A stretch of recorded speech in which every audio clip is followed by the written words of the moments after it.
ಮಗನೇ, ಈ ಮುದುಕನಿಗೆ ಏನಾದ್ರೂ ದಾನ ಮಾಡಪ್ಪ.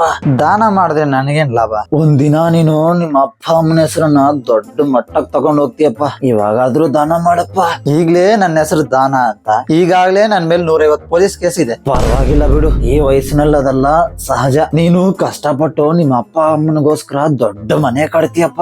ಆಲ್ರೆಡಿ ನಮ್ಗ್ ದೊಡ್ಡ ಮನೆನೇ ಇತ್ತು. ನಾನ್ ಯಾವಾಗ ಕಷ್ಟ ಪಡಕ್ ಶುರು ಮಾಡಿದ್ನೋ ಇವಾಗ ಬಾಡಿಗೆ ಮನೇಲಿ ಇದೀನಿ. ಏನ್ ಕಷ್ಟಪಟ್ಟು ಮನೆ ಕಲ್ಕೊಂಡಪ್ಪ? ಜೂಜಾಡಿ ಕಲ್ಕೊಂಡೆ. ಹೋಗ್ಲಿ ಬಿಡು, ನಿಮ್ಮ ಅಪ್ಪ ಅಮ್ಮ 100 ಕಾಲ ಸುಖವಾಗಿರ್ತಾರಪ್ಪ. ಇವಾಗಾದ್ರೂ ದಾನ ಮಾಡಪ್ಪ. ನಮ್ಮ ಅಪ್ಪ ಅಮ್ಮ ಮದುವೆ ಆಗಿಂದ ದಿನಾ ಜಗಳಾನೆ. ಮೊನ್ನೆ ಆ ಜಗಳದಲ್ಲಿ ಅಮ್ಮ ಅಪ್ಪನ ತಲೆ ಹೊಡೆದ್ಲು. ಇವಾಗ ಅಪ್ಪ ಹಾಸ್ಪಿಟಲ್ ನಲ್ಲಿ ಇದ್ದಾನೆ. ನಿನಗೊಬ್ಬ ತಮ್ಮ ಇದಾನಲ್ವಾ? ಹೌದು, ಇದಾನೆ. ನಿಮ್ಗೇನ್ ಗೊತ್ತು? ಈ ಮುದುಕನಿಗೆ ಎಲ್ಲ ಗೊತ್ತಾಗುತ್ತಪ್ಪ. ನಿನ್ ತಮ್ಮ ನಿನಗೋಸ್ಕರ ಒಂದಿನ ದೊಡ್ಡ ಕೆಲಸ ಮಾಡ್ತಾನಪ್ಪ. ಇವಾಗಾದ್ರೂ ದಾನ ಮಾಡಪ್ಪ. ಅವನು ಈಗಾಗ್ಲೇ ದೊಡ್ಡ ಕೆಲಸ ಮಾಡಿದಾನೆ. 2 ಮಕ್ಳ ಹೆಂಡತಿನ ಕರ್ಕೊಂಡು ಓಡೋಗಿದ್ದಾನೆ. ಅಂದ್ರೆ ನೀನ್ ಎಂತ ಕಷ್ಟದಲ್ಲಾದ್ರೂ ಇರು, ನೀನ್ ಹೆಂಡತಿ ನಿಮ್ ಜೊತೆಲೇ ಇರ್ತಲ್ಲಪ್ಪ.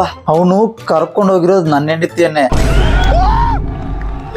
ನಿನ್ನಂತವ್ನ್ ಸತ್ರು ಸಾಕಾಗಲ್ಲ. ಸಾಯೋಕೆ ಅಂತಾನೆ ಹೋಗ್ತಿದ್ದೆ, ನೀವೇ ಅಡ್ಡ ಬಂದ್ರಿ.